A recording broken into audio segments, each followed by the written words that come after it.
Bismillahirrahmanirrahim. يا أيها الذين آمنوا ادخلوا في السلم كافة.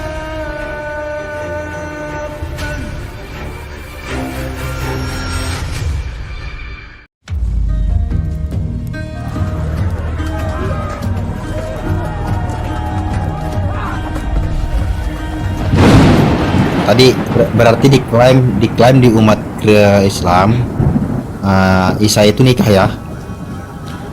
Tidak ada secara eksplisit dikatakan Isa menikah. Secara tersirat dituliskan Rasul-Rasul itu diberikan istri-istri. Itu jawaban saya tidak mau menambahi. Oh, berarti nggak bisa ngambil kesimpulan dipastikan menikah gitu ya Uni? Saya tidak mau menyimpulkan Al-Quran. Al-Quran itu tidak boleh disimpulkan serampangan, dipahami seperti apa yang disampaikan para ulama. Terus kalau kita pengen tahu gitu Uni, sebenarnya Isa itu sebenarnya nikah apa bukan sih gitu? Sebenarnya apa sih permasalahannya? Nabi Isa menikah atau tidak itu tidak menjadi masalah. Sama seperti banyak ulama juga yang tidak menikah. Karena dalam Islam itu menikah itu bukan kewajiban. Tidak berdosa tidak menikah. Oke, sampai selesai udah Bu Nabi Isa. Terus Nabi Muhammad yang dikatakan di umat Islam itu Nabi Muhammad itu menikah jelas ya? Nabi Muhammad jelas memiliki istri-istri. Ya punya istri-istri. Bagaimana Uni bisa menunjukkan dari istri yang dari sekian istri itu bisa berperilaku adil? Nah, yang satu lagi nggak cemburu karena merasakan kecemburuan pun itu udah merasakan ada seorang nabi itu udah gagal gitu loh. Udah pasti dosa. Siapa bilang kalau ada istri yang cemburu maka nabinya berdosa dan gagal? Itu siapa yang bilang begitu? Gini nih, bukankah disuruh boleh berpoligami tapi harus bisa berperilaku adil? Definisi adil apa? Ya adil yang di satu lagi yang terpenuhi, di sini terpenuhi tanpa ada rasa sakit hati gitu nih. Siapa bilang definisi adil begitu? Terus gimana nih? Coba dijelasin. Adil itu meletakkan sesuatu pada tempatnya. Contoh, kamu punya anak. Anak satu umur 5 tahun. Anak kedua umur 15 tahun. Sama-sama ulang tahun dua-duanya. Ketika yang umur 15 tahun kamu berikan hadiah motor, yang umur 5 tahun kamu kasih hadiah motor juga nggak? Tidak. Nggak adil kan? Maka adilnya apa? Sesuai dengan kebutuhannya. Maka adil itu meletakkan sesuatu pada tempatnya. Meletakkan porsi sesuatu pada porsinya. Nabi Muhammad, kalau ingin dikatakan beliau tidak adil, maka tolong tunjukkan literasi yang mengatakan bahwa istrinya pernah mengeluhkan bahwa suaminya tidak adil. Itu dulu, kita kritisi dulu, kita cari dulu, identifikasi dulu. Kedua, apa keluhan dari istri-istrinya? Apakah ada perlakuan Nabi Muhammad yang satu menyebelahi atau timpang? Maka harus ada datanya, brother. Karena kita bicara tentang rumah tangga orang lain. Yang merasakan ketidakadilan itu bukan orang lain, tapi orang yang mengalami peristiwa pernikahan itu. Contoh, ada tidak Aisyah berkata bahwa suaminya itu jahat ke dirinya tapi baik ke yang lain? Justru kecemburuan Sayyidah Aisyah membuktikan betapa Sayyidah Aisyah ini mencintai suaminya. Kalau suaminya gak baik, ngapain dia cinta? Pasti lama dia minta bercerai dari Nabi Muhammad. Safiyah, ada tidak Safiyah? Bahkan salah satu dari istri Nabi adalah orang yang didapatkan waktu berperang yang ayahnya mati ketika berperang. Harusnya benci gak dia sama Nabi? Benci. Kenapa dia tidak melakukan pembunuhan bersama ketika Nabi tidur? Justru dia ketika melihat suaminya demam, Nabi kami demam, dia bersedih, bahkan mengatakan, andai aku yang menggantikan. Ya, artinya apa? Ini wanita dinikahi sama orang yang telah membunuh ayahnya. Artinya secara psikologis benci gak dia sama Nabi saya? Secara psikologis menurut Anda? Ya benci. Tapi kenapa dia malah mencintai laki-laki ini? Apa asal secara psikologis? Dia Mesias. Saya lagi tidak bicara dengan Anda. Manusiakan diri Anda di sini ya. Ya, saya menghargai kalian, tapi tolong kalian hargai diri kalian di sini. Nah, dengan cara apa? Kalau tidak belum dikasih izin bicara, diam. Tunjukkan kalau kalian bukan binatang. Ya. Saya belum Udah lah Uni, tadi bagus kok ngomong Uni. Saya dengan saudara saya inspirasi akal dulu ya. Mesias diam dulu. Jangan menyela pembicaraan di ranah publik ketika kami sedang bicara. Hargai teman Anda juga. Ini Kristen. Nah, Safia, kalau seandainya nabi saya itu adalah orang yang jahat, yang harus mengeluh pertama sekali siapa? Istrinya. Nah, Safia itu, Maria Kipti, harusnya mereka mencari cara untuk membunuh nabi saya. Saat yang tepat membunuh nabi saya bagaimana? Ketika tidur dengan nabi saya. Lagi tertidur, kenapa tidak bunuh? Mudah saja kan? Banyak cara racunnya itu nabi. Tapi kenapa mereka justru mencintai suaminya? Inilah bukti bahwa istri-istrinya tidak pernah mengalami penderitaan bersama suaminya. Bahkan bahagia bersama nabi saya. Kok orang lain yang mengeluhkan? Kan lucu. Maka tolong kalian umat Kristiani, tunjukkan literasi. Ada pernyataan buruk dari istri-istri nabi saya yang disampaikan di ruang publik, yang menjadi hadis, menjadi riwayat, menjadi sejarah bagi kita saat sekarang ini. Itu bukti kalau nabi saya bukan suami yang bertanggung jawab. Jadi jangan kita yang mengatakan suaminya istrinya tersiksa. Yang menyatakan rumah tangga tak bahagia itu bukan kita, orang yang mengalami pernikahan itu.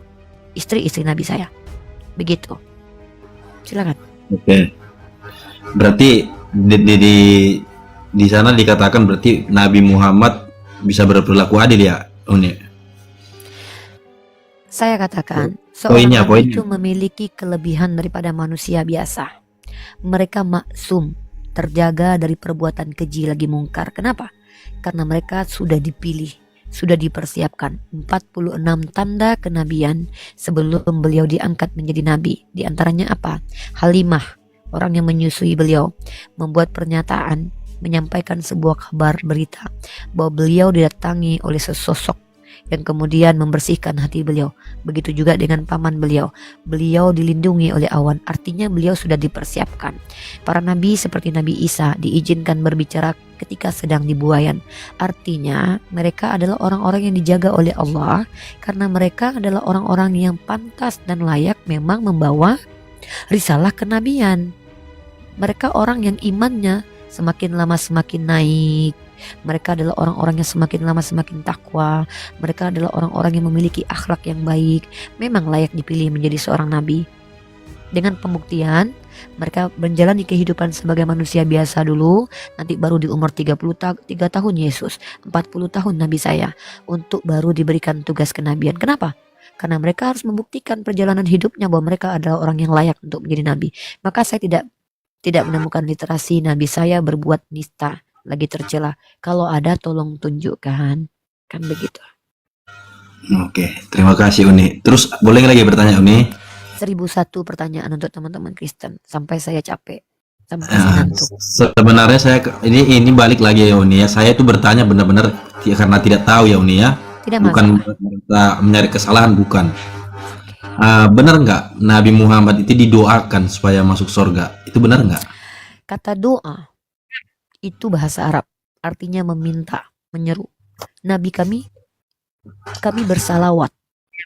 Salawat ini jamak dari kata sholat. Sholat bisa bermakna koneksi, bisa bermakna berdoa juga. Ingat, kata doa itu sendiri adalah bahasa Arab. Pasti ada penekanan antara kata sholat, salawat dengan doa.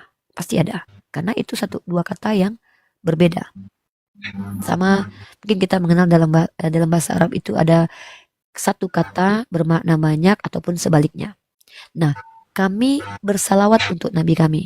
Betul. Itu bukan untuk Nabi kami. Kenapa? Dalilnya begini. Barang siapa yang berdoa untuk orang lain dan orang itu tidak tahu, maka malaikat akan mendoakan orang itu.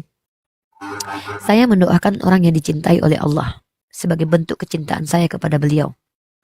Maka tentu akan kembali ke saya. Jadi salawat itu bukti kecintaan kami kepada Nabi kami. Kami tidak pernah sejaman dengan beliau. Kami tidak bertemu dengan beliau. Kalau kami puji-puji, ya Nabi Muhammad yang baik, buat apa? Lebih baik kami memuji Allah. Maka yang berhak kami berikan kepada Nabi kami adalah apa? Salawat. Berdoa kami kepada Allah untuk keselamatan beliau dan keturunannya sebagai bentuk cinta, bukti kecintaan. Karena kami kalau seandainya ingin membuktikan secara nyata, kalau cuma bilang kami cinta Nabi kami, itu kan cuma omongan. Pembuktiannya apa? Dengan mengucapkan salawat, meminta kepada Allah untuk keselamatan beliau. Ini bukti cinta. Betul sekali, karena Nabi Muhammad manusia, bukan Tuhan. Dan bahkan salawat itu adalah perintah dari Allah. Begitu. Silakan Bang, inspirasi akal. Kalau tidak paham saya tekankan saja. Saya tidak paham di bagian ini gitu. Biar saya carikan bahasa yang lebih mudah dimengerti. Gini Uni, tadi Uni ngomong benar, berarti membenarkan ya Uni ya? Mendoakan, Bersalawat untuk Nabi kami. membenarkan. Berarti poinnya di situ karena mendoakan berarti Nabi Muhammad itu belum pasti masuk ke surga ya? Yang memastikan hanya Allah, bukan kami. Tidak ada manusia yang bisa memastikan, brother. Yang memastikan masuk surga atau tidaknya yaitu pemilik surga, yaitu Allah. Nabi Muhammad apakah diberitahukan kepada kami beliau masuk surga? Ada hadisnya. Para nabi, anak bayi yang baru belum balik dan meninggal, dan orang mati dalam keadaan syahid pasti masuk surga tanpa hisab. Dan bahkan saya memiliki literasi hadis bahwa Nabi kami adalah orang yang pertama mengetuk pintu surga. Jadi itu informasi dari Allah. Tapi yang memastikan tidak ada kecuali Allah, karena surga bukan punya kami. Begitu. Oke, terima kasih Uni penjelasannya. Saya nggak mau menyangkal sebab saya memang cukup bertanya doang. Menyangkal pun kalau memang punya data nggak apa-apa. Saya justru menunggu kalian menyangkal kalau kalian punya literasinya. Tapi menyangkal dengan keilmuan, jangan dengan asumsi. Karena kalau dengan asumsi kalian menyangkal, ya ngapain saya dengarkan? Kan begitu. Kecuali kalian punya kredibilitas. Contoh, saya Ustadz Uni, saya sekolah tinggi teologi yang belajar Islamologi. Saya bantah Anda. Tidak begitu. Wah, saya tunggu itu. Saya justru menunggu orang-orang berilmu untuk menunjukkan bahwa Unirifa salah. Saya tidak anti kritik. Seorang mahasiswi itu boleh skeptis dan kritik, mengkritisi, kritis, tapi tidak anti kritik untuk perbaikan. Maka kalau Anda membantah dengan keilmuan, saya terima. Tapi kalau Anda membantah menggunakan asumsi liar tanpa kredibilitas, ngapain saya dengarkan? Kan begitu. Dan bahkan dalam kitab Anda itu, Tuhan Bapa dan Tuhan Anda Yesus itu didoakan. Nggak ada itu Uni kalau didoakan. Ada. Saya kasih data. Boleh. Bentar ya. Keselamatan untuk Bapa dan juga anak. Bentar. Di dalam kitab Wahyu. Coba buka Wahyu pasal 7 nomor 10. Dan dengan suara Baca aja, mereka berseru, keselamatan bagi Allah, kami yang duduk di atas tahta, dan bagi anak domba. Ini sama dengan salawat. Tuhan butuh ucapan keselamatan. Dulu ada dalam sebuah riwayat, para sahabat itu mengucapkan sama seperti ini. Lalu Nabi kami mengkoreksi, Allah itu as-salam. Jadi Allah tak butuh ucapan perkataan keselamatan bagi anak domba, keselamatan bagi Allah. Tapi dalam kitab Anda Wahyu pasal 7 nomor 10, orang-orang berteriak di situ, keselamatan bagi Bapa dan juga anak. Sama seperti selawat. Ini baru kita tanyakan harusnya. Tapi ya sudah, saya tidak mau Anda menjelaskan banyak hal di sini karena saya khawatir nanti Anda berdebat dengan saya gitu, karena saya belajar kitab Anda.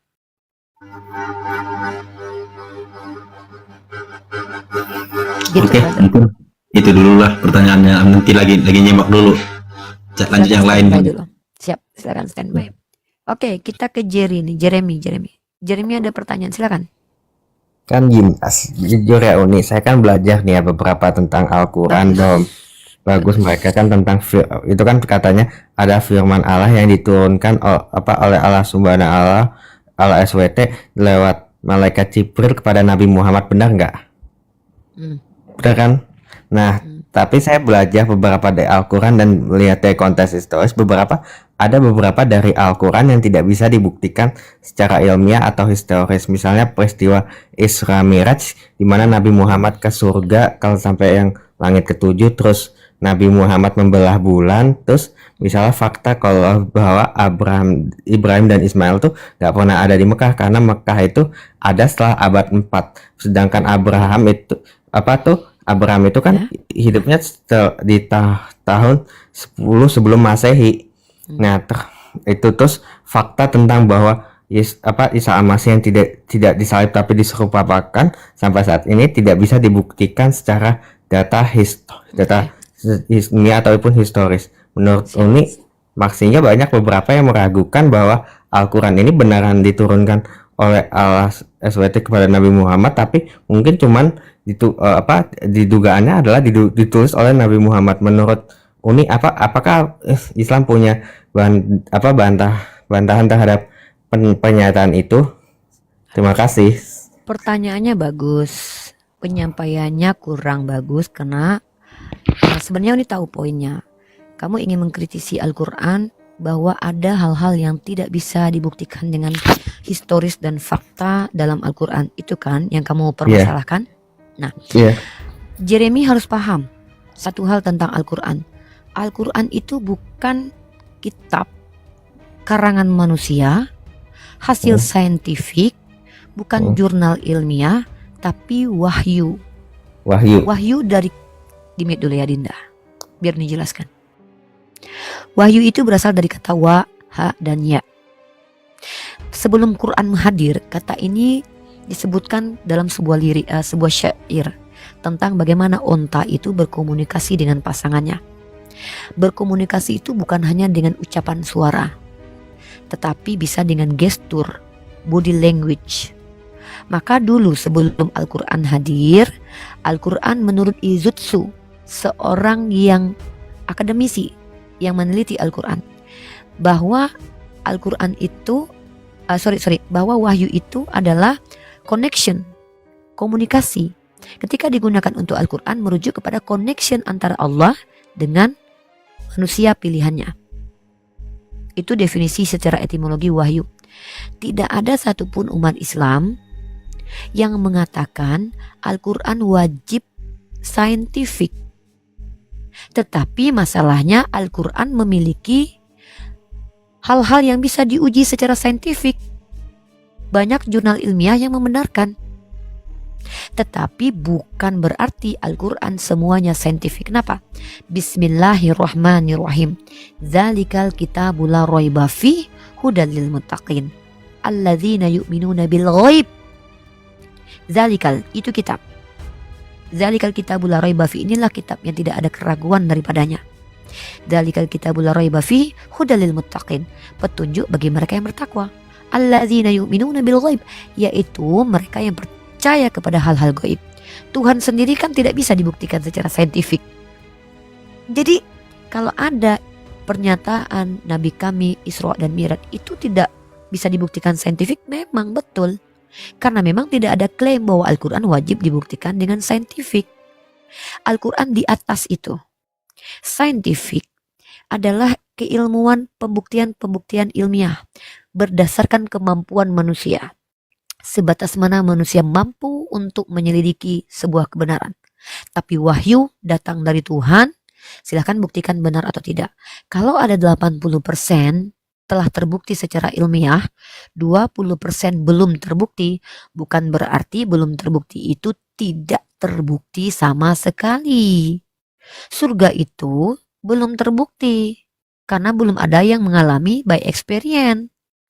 Tapi belum terbukti bukan berarti tidak pernah terbukti. Beda sekali. Peristiwa di alam kubur belum terbukti bukan berarti tidak terbukti sama sekali.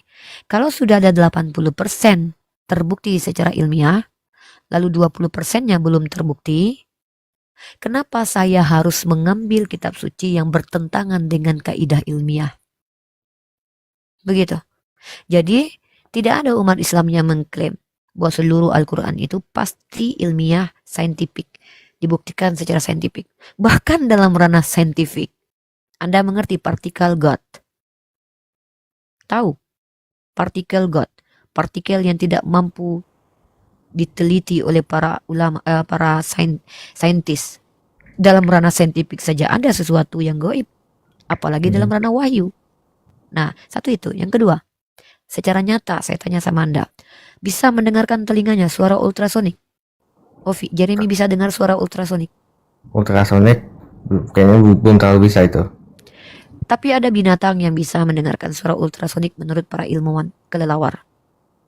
Maka apakah suara ultrasonik itu tidak ada? Pasti Ada. Tapi kita tidak mampu. Indera kita tidak cukup mampu mendengarkan. Pernah melihat galaksi, Jeremy? Galaksi Dengan pernah mata sih. telanjang. Melihat dengan mata telanjang aslinya, semuanya pernah dilihat.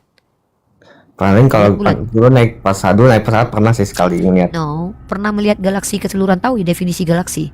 Oh, keseluruhan pasti belum bisa kan? Belum, karena kan belum dapat ke planet. Jadi ada yang nyata, ada yang nampak, ada yang material yang tidak terjangkau oleh indera kita, apalagi yang memang tak mampu dijangkau oleh indera, brother. Ini bicara tentang yang nyata aja deh. Tahu bagaimana jari saya di belakang sekarang? Angka berapa jari yang saya keluarkan ini? Lihat nggak? Kalau sekarang nggak kelihatan, tapi harusnya kalau setelah tahu ada 5. Nah. 2. Mata kamu ada, jari saya Iya. ada, nyata. Tapi kamu tidak mampu melihat. Artinya apa? Yang material saja yang ada, kamu tidak mampu melihatnya. Apalagi yang memang indera kamu tidak cukup mampu. Apakah ada sesuatu di dunia ini yang tak mampu disentuh oleh inderamu? Banyak. Matamu tak cukup mampu melihat sesuatu yang sangat besar, sesuatu yang sangat kecil, sesuatu yang sangat jauh, sesuatu yang sangat dekat. Kamu tidak mampu lihat itu karena kamu belum diberi kemampuan. Begitu. Artinya yang material saja kamu ada yang tidak mampu, apalagi yang non material, yang goib tadi. Begitu adindaku Jeremy. Ya, saya naikin di sini teman-teman non muslim. Yang muslim Makasih tidak ya, akan Uni. naik kecuali apologet ya. Makasih ya Uni atas jawabannya. Saya turun dulu ya. Standby aja. Kalau mau bertanya Jeremy. It's okay, nggak masalah adikku. Itu aja sih tadi, cuman mau nanya itu saja sih tadi. Makasih ya buat jawabannya. Nggak apa-apa kalau mau standby karena kita di sini saya memberikan porsi umat Kristiani lebih banyak untuk bertanya, ya bertanya. Yang muslim tidak perlu naik ke atas. Untuk apa? Biarkan teman-teman non muslim diskusi dengan saya. Yang naik boleh, asal yang naik ini adalah teman-teman yang terbiasa berdiskusi lintas agama agar bisa menambahkan jawaban-jawaban saya. Please, ya. Oke. Bang Irip, selamat malam. Apa kabar? Assalamualaikum, Uni Rifa, apa kabar nih? Waalaikum. Sehat. Ya, luar biasa, Silakan. sekar ya. Ya. Jadi ini momennya saya bertanya gitu ya. Ya, silakan. Oke. Waktu ini mungkin pertanyaan saya terkait dengan apa yang Uni baru sampaikan kepada kita semua.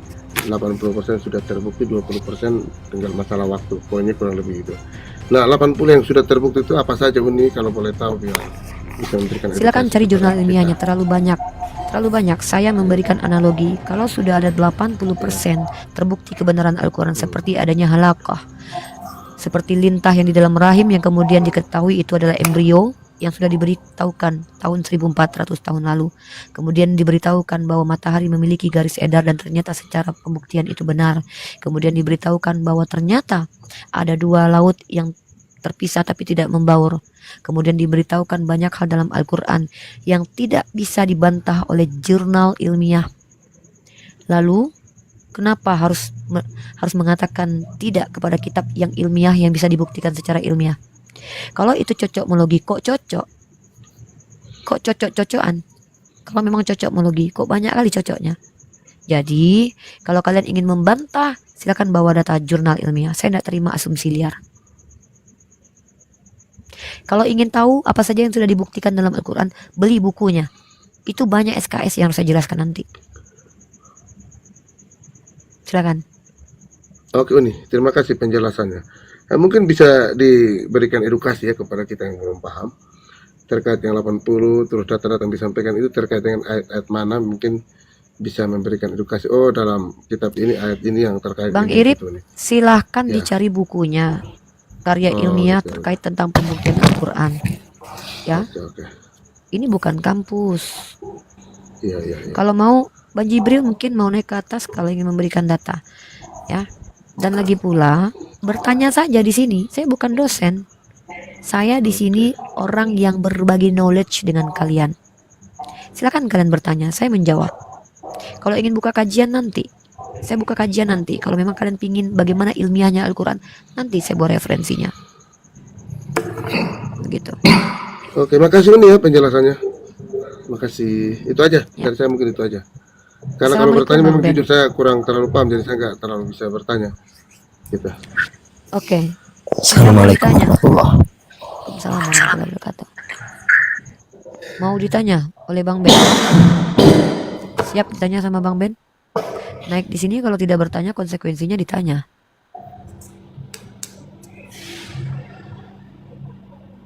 Ngirit. Mau Ke ditanya saya? sama Bang Ben? Ya Anda. Ke saya ke Oh, saya pikir Ya. untuk yang di teman tadi saya juga mute tadi. Saya pikir lagi ada Mau yang ditanya lagi. sama Bang Ben Abraham nggak? Oh, boleh nggak apa-apa, boleh. Silakan Bang Ben. Iya, izin ya. Karena temanya sains, ini saya ada tanya nih. Di Imamat 11 nomor 20 ya. Ini bisa dibacakan bahasa Indonesianya dulu nih, izin. Imamat 11 nomor 20 kalau nggak salah ingat saya.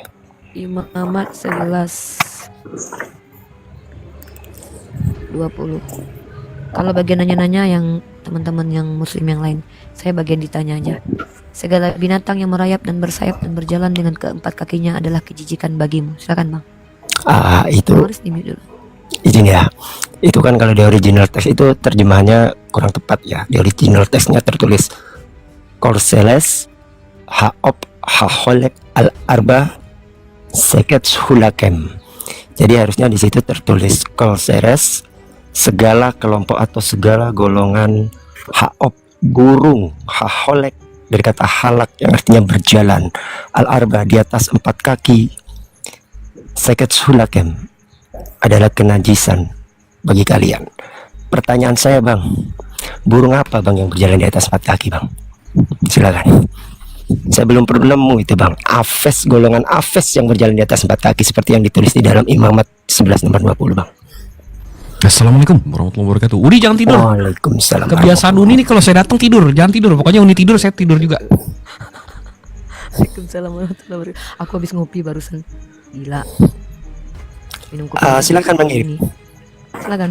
Oke, Hmm. terima kasih. Pertanyaan yang bagus nih. Burung yang berjalan berkaki versi terjemahan.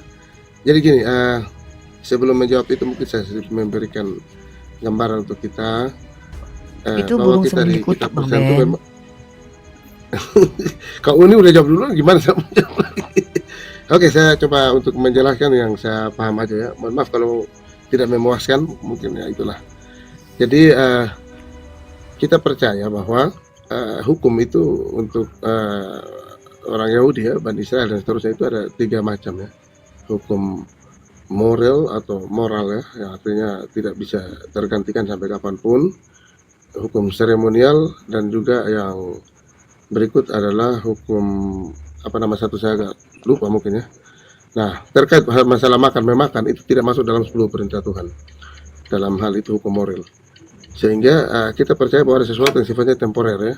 Contoh ketika kita ada bergumul untuk menghadapi sesuatu, kita berpuasa, tapi bukan berarti setiap saat dalam seumur hidup kita wajib berpuasa terus.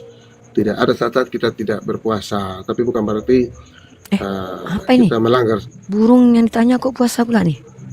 Nanti ke situ ya Kak, nanti akan ke sampai situ.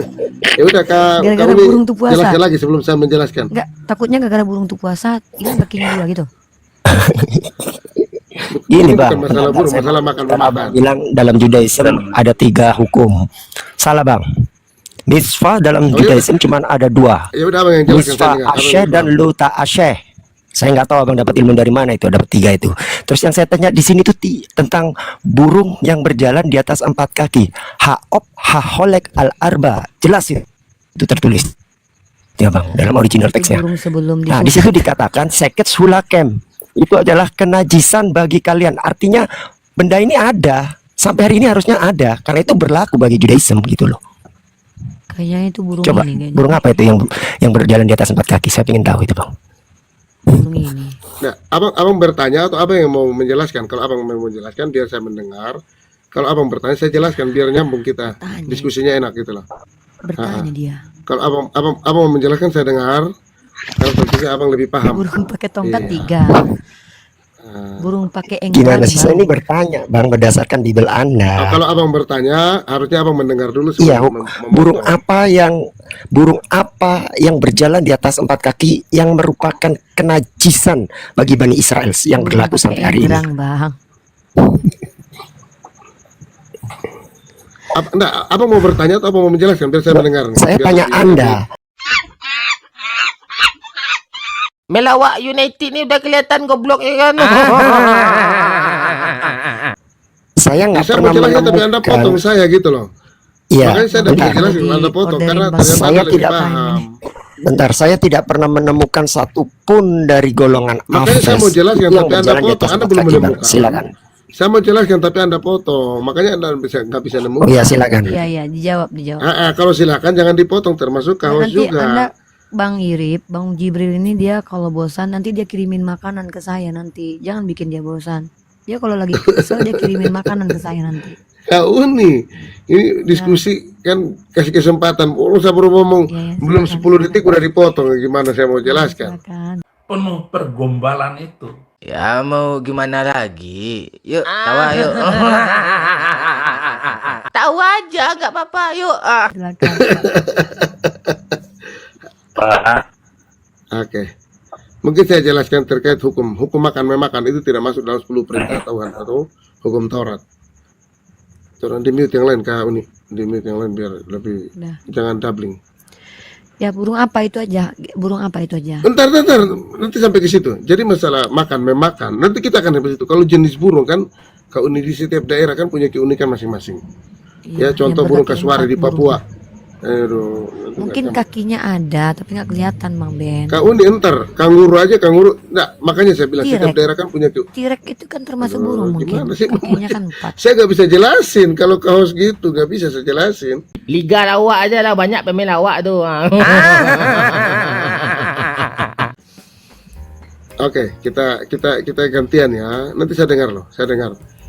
Saya orangnya sportif loh. Kalau saudara-saudaraku bicara saya dengar. Jadi gini Kak, kita harus masing-masing mengetahui topografi wilayah, ya geografis wilayah. Di Australia ada kanguru, kakinya cuma 2 tapi kaki kecilnya kurang lebih dalam tanda kutip mirip tangan ada dan sebagainya dan seterusnya. Yang ya ingat, yang diberikan amanat untuk memberikan nama-nama burung itu manusia. Ketika Allah menciptakan manusia, Allah memberi kuasa kepada manusia untuk memberi nama-nama segala macam, termasuk nama-nama hari tumbuhan. Nah, kita kembali dulu hukum masalah makan memakan. Apakah makan memakan masuk dalam 10 perintah Tuhan yang tidak akan berubah? Yesus mengatakan aku tidak akan berubah, 1 iota pun tidak. Itu dan memang sampai sekarang pun orang Kristen dilarang membunuh, mencuri, mengini dan sebagainya itu tidak boleh. Sabar Kak Uni sabar dulu Kak Uni. Kok biasanya enak diajak diskusi kali tenang dulu, nanti aku kasih kesempatan Kak Uni. Ya oke lanjut ya. Nah maksudnya kayak gini, masalah dari 10 perintah itu tidak berubah, tapi masalah memakan itu adalah hukum seremonial. Seremonial itu apa? Itu masalah waktu. Contoh gini, besok kita mau ujian, pergumulan kita, kalau mau ujian kita berpuasa untuk lebih itulah macam semacam supaya kita lebih mendalami, kita nggak boleh melakukan ini itu. Nah terkait yang masalah makan minum burung dan sebagainya, untuk posisi sekarang kita orang Kristen makan memakan itu tidak akan membuat kita selamat atau tidak selamat, tidak. Kau mau makan apapun, tapi dalam kehidupan kesehari-hari kita tidak mampu Bang, maaf saya potong. Saya nggak dipotong bertanya terus. tentang keselamatan. Dipotong, Yang aduh. saya tanya adalah spesies burung dengan 4 kaki ini loh, ada nggak Bang? Gombal gambul. Sepertinya orang Kristen nggak bisa jawab. Itu yang saya burung tanya. 4. Kanguru, burung banyak loh. Nanti makanya Sejak saya kapan bilang, kanguru itu burung Bang? Woi, brother, kalau brother nggak cerdas kayak gini percuma kita diskusi. loh, Anda yang nggak cerdas Bang bilang kanguru burung itu Bang. Anda motong, bagaimana saya sampai ke situ? Saya belum sampai ke situ. Iya silakan. Karena Anda, Burung apa itu? Spesies Nah, burung apa? Saya cek ini. nah, Anda nggak cerdas itu masalahnya. Ketika saya ngomong, kok Anda potong. Burung kanguru. Itu gimana kita mau nyambung? Ya kau nih. Artinya Iya, gini, iya. kita bicara cerdas. Kalau Anda pertanyakan kepada saya jenis dan nama burung, saya sudah jawab. Tuhan memberikan kuasa kepada manusia untuk menamai burung-burung, tumbuh-tumbuhan, hewan, dan seterusnya. Terserah mau namanya apa. Belajar logika, sadar, waras, sedikit. Bukan berarti dia itu tidak ada. Baca di Alkitab. Kau kuasai bumi, kau namai semua sesuka hatimu aja, tidak masalah. Karena anak manusia adalah Tuhan atas hari Sabat. Gitu loh. Ketika Anda menanya jenis ataupun burung ini, sampai hari ini pun saja masih banyak temuan-temuan fosil-fosil binatang-binatang purba yang belum terdata. Apakah Anda paksa saya harus memberi nama mereka? Makanya cerdas sedikit. Gitu loh. Masalah penamaan itu diberikan kepada manusia. Barang siapa menemukan, silakan diberikan namanya apa, itu silakan, Tuhan mengizinkan itu. Tapi Anda bertanya, oke, katakanlah ada burung yang punya 4 kaki, bisa ada nggak? Loh, kaki 1000 aja, kaki 1000 siapa sih, kelabang ya? Itu aja ada kakinya segitu banyak. Cuman kamu aja yang mendengarkan di dunia ini. Dah, saya bosan. Saya kalau bosan pengen ngacak-ngacak sampah, ya. Iya, Kak. Pengen ngacak-ngacak Inilah sampah. izin Unia. Inilah ketidakcerdasan. Ketika saya tanya spesies burung yang ada di Imamat 11 nomor 20, jelas di situ dikatakan haop haholek al arba, burung yang berjalan di atas 4 kaki. Terus Anda bicara purba. Memangnya zaman Musa itu baru berapa ribu tahun? Carolus Linnaeus ketika dia memberikan yang namanya klasifikasi makhluk hidup, itu bukan cuman yang 3000 4000 tahun, yang jutaan tahun dia kasih sama Carolus Linnaeus. Terus Anda mau bilang bahwasanya burung zaman Musa sekarang sudah punah? Jangan lawak-lawak Anda di depan saya, Bung. Liga lawak aja lah, banyak pemain lawak tu. Yang namanya Aves itu pasti berjalan di Brother, atas yang bilang dia dua udah punah tungkai. siapa? Siapa yang bilang dia udah punah? Bentar, Siapa saya yang bilang tadi dia udah diam, punah? saya diam, Anda saya diam. menyimpulkan Yang sendiri. namanya Saya nggak Aves. pernah kata-kata dia udah punah, nggak ada. Bentar, Jangan nggak kesimpulan usah sendiri terguncang, loh. nggak usah terguncang. Yang namanya Aves itu pasti berjalan di 2 tungkai, di 2 tibia. Gak pernah ada dalam cerita. Anda boleh buka di klasifikasi makhluk hidup manapun, ada gak Aves yang pernah berjalan di atas 4 tungkai atau 4 kaki? Nonsen, omong kosong. Anda gak akan nemu. Ya, lanjut tuh nih. Wah, parah memang si Bowling ini. Kita ketawain MU nih yuk. Yep. Baru sekarang ya ada kanguru disebut burung. Ampun. Kita sapa dulu nih Riz ini. Riz ini mau nanya nih ya. Riz tanya dulu. Ini ada Bang Jibril sama Bang Ben. Kalau saya juga bisa jawab, saya jawab. Silakan, Riz mau tanya. Nah, kan gini, Mumpung ini martabak terkait ada tentang di sini. Nabi Muhammad ya. Ini kan gelarnya Abang banyak lagi di kali. lagi di kamar mandi apa gimana bang? Coba tolong tutup pintunya bang. Lagi Bergema cewek. banget bang. Iya, gaungnya. Bergaung, iya bergaung. Gila, kita lagi mau makan. Iya. Hmm. Jadi ya kemudian Nabi Muhammad gelarnya banyak ya, nabi besar, baginda, rasul, paduka. Itu yang ngasih siapa? Soalnya gini ya. Karena Tergantung gelar ya bang. Yang mana yang abang tanyakan? ya tunggulah terus. Oke siap. Kan gini. Nah, kita lihat sejarah Nabi.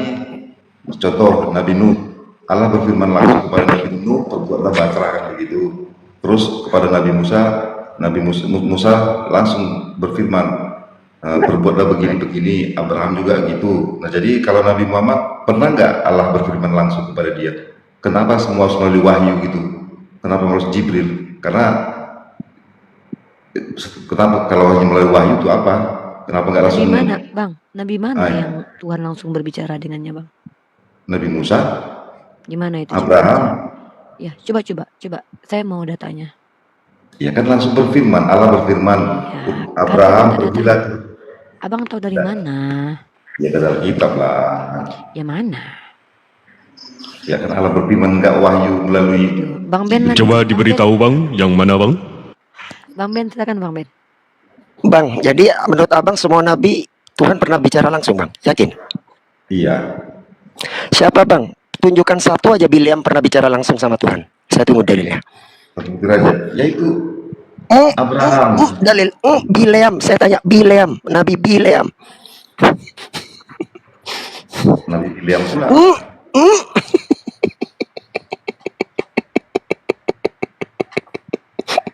Jangan-jangan dia nggak tahu Sampai Ben, kalau lecek William juga Tuhan. Bibelnya udah nggak bakal ketemu. William itu keledainya yang ngomong. Iya, bukan Tuhannya yang ngomong keledai. Keledainya yang ngomong. Jangan-jangan Udah dia nggak lanjut tahu nih. kalau William itu nabi. Ya gitulah. Jadi Bang Riz, kami ini pembelajar Kristologi. Kami baca kitab kalian. Dalam kitab Anda tidak ada satupun manusia yang bisa melihat wajah Tuhan, yang bisa hidup. Kalau memang Tuhan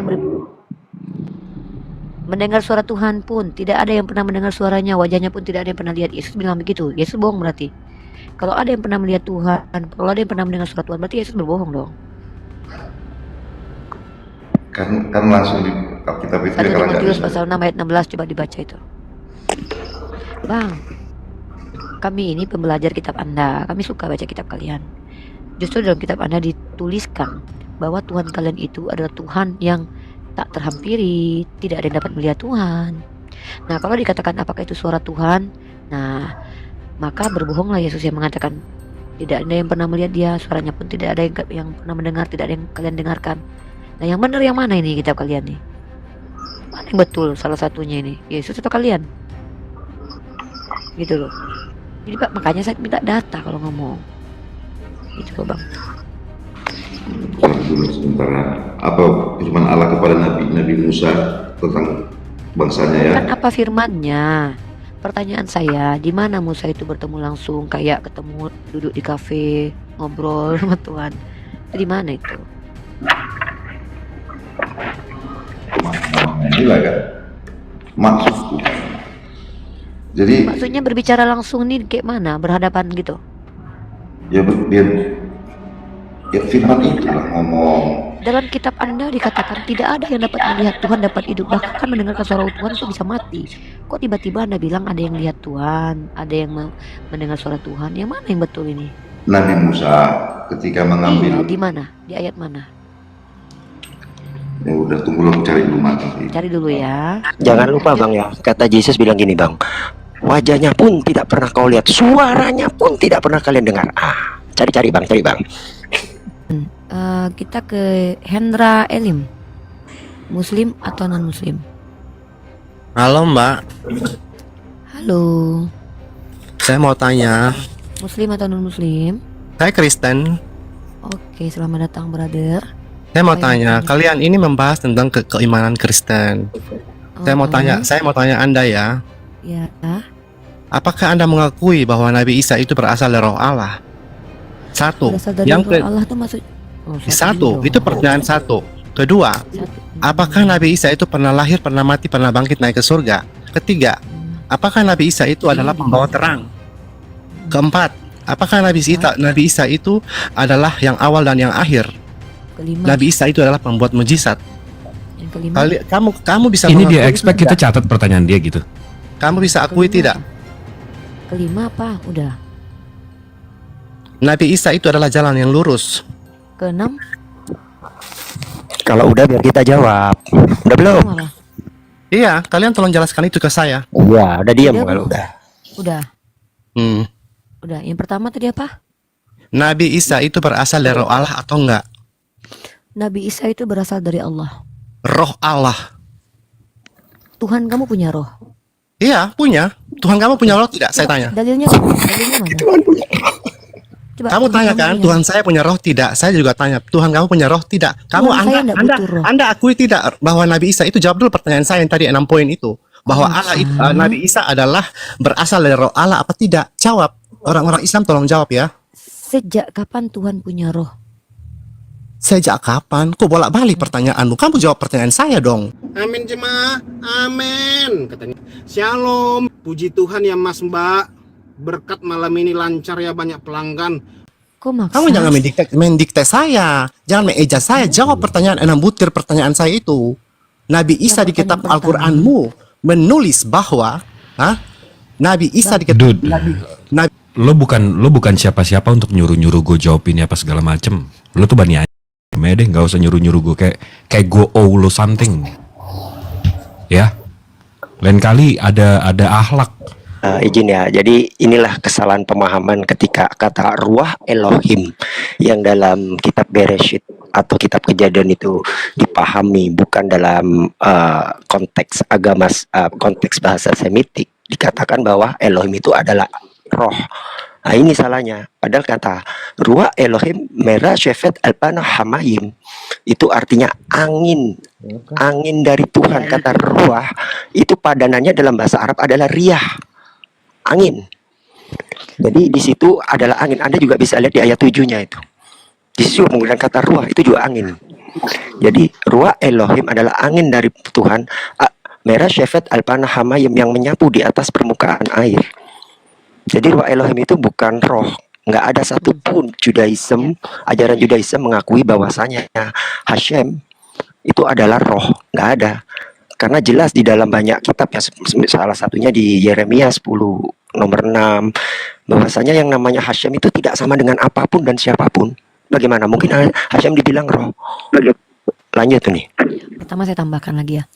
Dalam paradigma Islam, kami tidak pernah mengenal Tuhan butuh roh. Ruh itu ciptaan. Ya. Tuhan itu pencipta ruh, memberikan ruh, bukan membutuhkan ruh. Masa saya harus dipaksa membenarkan Tuhan saya butuh roh, merendahkan Tuhan saya? Ya, Tuhan kami pencipta roh. Kalau Tuhan kalian butuh roh, ya wajar, dia kan manusia. Kalau Tuhan kalian yang manusia tidak memiliki ruh, maka itu mayat Tuhan. Nah, Tuhan kami tidak butuh ruh. Makanya saya tanya, siapa bilang Tuhan itu butuh ruh? Saya minta data. Ya, nggak apa-apa lah kalian gini ya, kalian nggak punya adab saya maklum, nggak punya ilmu apalagi saya maklum. Tapi minimal kalian tunjukkanlah klaim kalian selama ini kalau kalian punya Roh Kudus. Kami butuh bicara dengan Tuhan kalian yang ada dalam diri kalian, bukan dengan kalian. Tuh, itu kan klaim kalian.